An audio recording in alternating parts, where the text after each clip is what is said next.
across the north did defeat the poverty of Labour's low aspiration.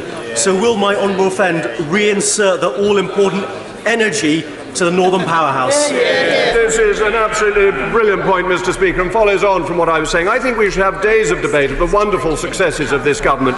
£13 billion spent on the Northern Powerhouse, the Minister for the Northern Powerhouse now attending the Cabinet, triumph after triumph achieved by this government, and we've only had our new Prime Minister for 24 hours. It's absolutely amazing,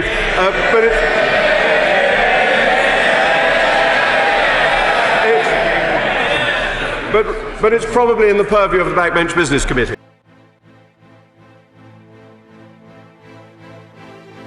Ian Paisley. Thank you, Mr. Speaker, and can I also congratulate the new Leader of the House, who appears to be very well fitted to the role. Can I ask the Leader of the House that I'm very disappointed that in the first week back we do not have business with regards to a draft historical bill on abuse for Northern Ireland. Will that be on the second week when we're back, as indicated by the Northern Ireland Secretary? Mr. Speaker, my honourable friend really should be aware that there will be Northern Ireland questions on the 11th. He can raise this with the relevant minister, but I accept it's a really important issue. Jeremy Lefroy. Could we have a debate on the importance of a commitment from both the UK and the EU to the continuation of allowing musicians and artists to work without hindrance in each other's territories? Mr. Speaker, this is obviously of importance, that we want to be able to ensure that cultural exchanges continue, and I'm sure that this will be something that will be achieved by the government.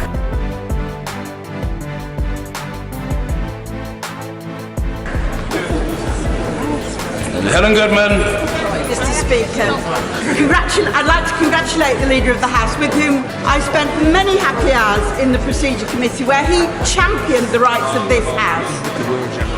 He perambulated around the question about prorogation. So to be absolutely specific, can he confirm that the House will be sitting each week, every week, between the 8th of October and the 31st? Mr. Speaker, we've got perambulated nannies into this session, which I think must be a first for Leader of the House's questions. The issue of prorogation is one that my right honourable friend has said is an archaic usage, but there will have to be a prorogation before there is a new session. This is the routine constitutional position, and I believe in maintaining the constitutional conventions. One sentence. Bob Blackman. Transport for London are currently consulting on building high-density, multi-storey housing on car parks at stations across London. Can we have a debate in government time on the impact on commuters right across the whole of South East England?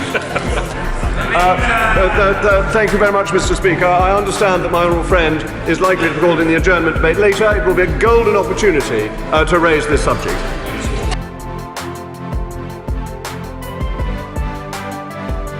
Cat Smith. Mr. Speaker, I do hope that recent clipper waving isn't a red herring. And can I ask the Leader of the House when we can expect to see the fisheries bill back? Sorry, Mr. Speaker, I didn't hear a word. Let's hear it again. Cat Smith. I do hope that recent clipper waving has not been a red herring. And can I ask when we can expect to see the fisheries bill back in this place? Thank you very much. Those kippers, I can assure the honourable lady, were absolutely delicious. They were eaten by my right honourable friend with gusto, and shows his characteristic support for the British fishing industry. But the honourable lady knows that bills come back through the normal channels, through the normal courses, and all things will be well, and all will be well, and all manner of things will be well. Gusto eating is a challenge to even the most vivid imagination, but we will reflect upon that, I feel sure. A group of local authorities representing rural areas formed a coalition under the title Britain's Leading Edge. Many of these areas have benefited from European funding. Once we leave the EU, will the government continue its commitment to invest in these areas through the Shared Prosperity Fund? Thank you very much, Mr. Speaker. It is, of course, our money in the first place, which is recycled. My right honourable friend, the Chancellor, has whispered in my SPF. So, yes, the money is there. Yes, Snell. When will the House have a chance to vote on their Lordship's amendment to the trade bill for participation in a customs union? Why on earth would anybody want to do that?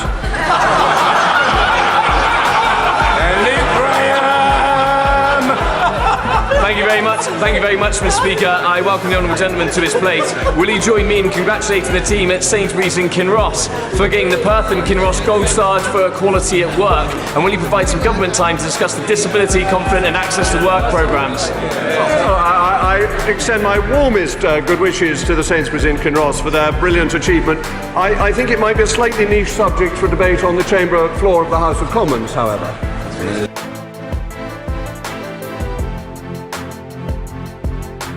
Diana Johnson. With antisocial behaviour and crime rising steeply since 2010, and in the first half of July, 23 emergency service workers were assaulted in Hull.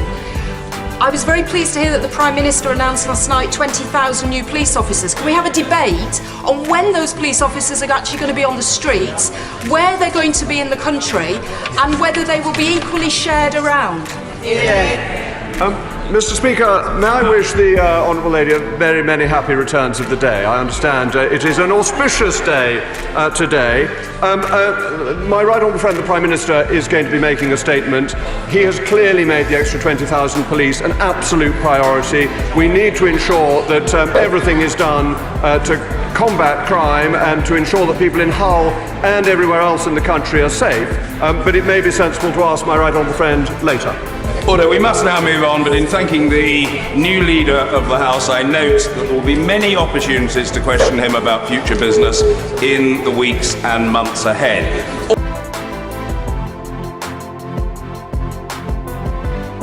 Order. Statement, the Prime Minister.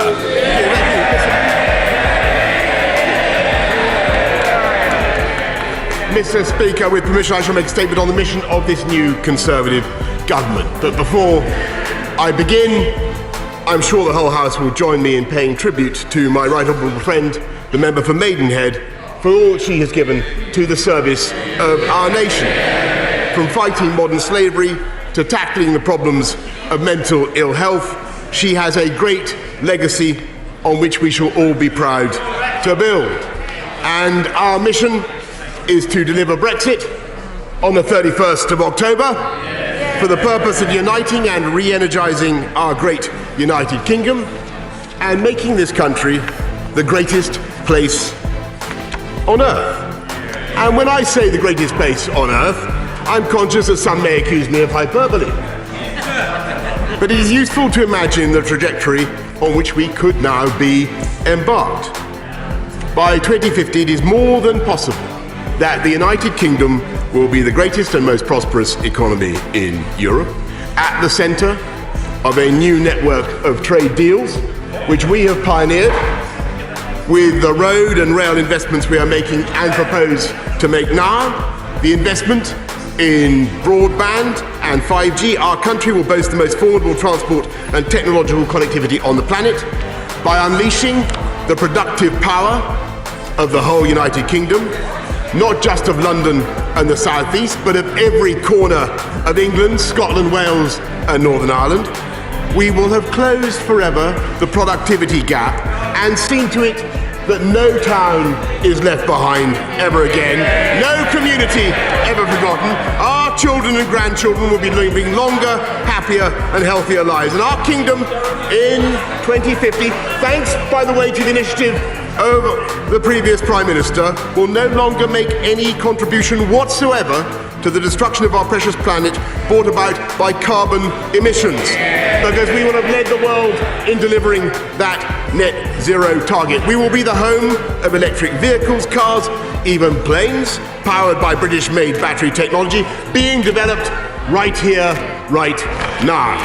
We will have the free ports to revitalise our coastal communities, a bioscience sector liberated from anti-genetic modification rules, blight-resistant crops that will feed the world, and the satellite and Earth observation systems that are the envy of the world. We will be the seedbed for the most exciting and most dynamic business investments on the planet. Our constitutional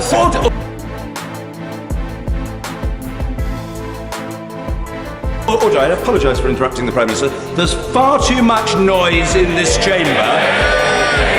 And Minister and far too many members who think it's all right for them to shout out their opinion at the Prime Minister. Well, let's be clear, it isn't.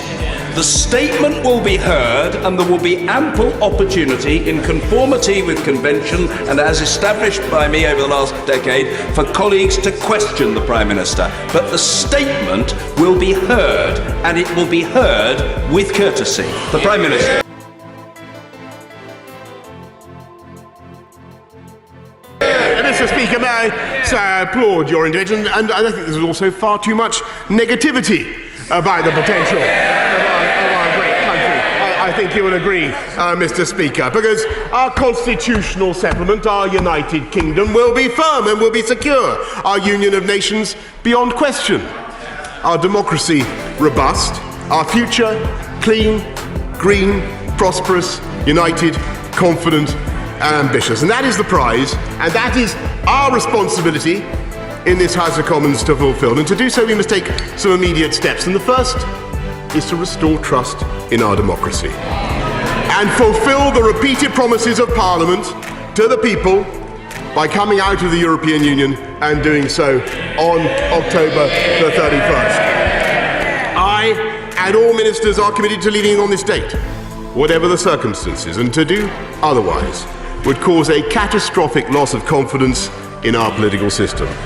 It would leave the British people wondering whether their politicians could ever be trusted again to follow a clear democratic instruction. I would prefer us to leave the EU with a deal. I would much prefer it. I believe that it is possible even at this late stage, and I will work flat out to make it happen. But certain things need to be clear. The withdrawal agreement negotiated by my predecessor has been 3 times rejected by this House. Its terms are unacceptable to this Parliament and to this country. No country that values its independence and indeed its self-respect could agree to a treaty which signed away our economic independence and self-government as this backstop does. A time limit is not enough. If an agreement is to be reached, it must be clearly understood that the way to the deal goes by way of the abolition of the backstop. For our part, we are ready to negotiate in good faith an alternative, with provisions to ensure that the Irish border issues are dealt with where they should always have been in the negotiations on the future agreement between the UK and the EU. I do not accept the argument that says these issues can only be solved by all or part of the UK remaining in the customs union or in the single market. The evidence is that other arrangements are perfectly possible and are also perfectly compatible with the Belfast or Good Friday Agreement, to which we are, of course, steadfastly committed. My team, and my right honourable friend, the Secretary of State for exiting the European Union, are ready to meet and talk on this basis to the Commission or other EU colleagues whenever, wherever they are ready to do so. And for our part, we will throw ourselves into these negotiations with the greatest energy and determination and in a spirit of friendship. And I hope that the EU will be equally ready and that they will rethink their current refusal to make any changes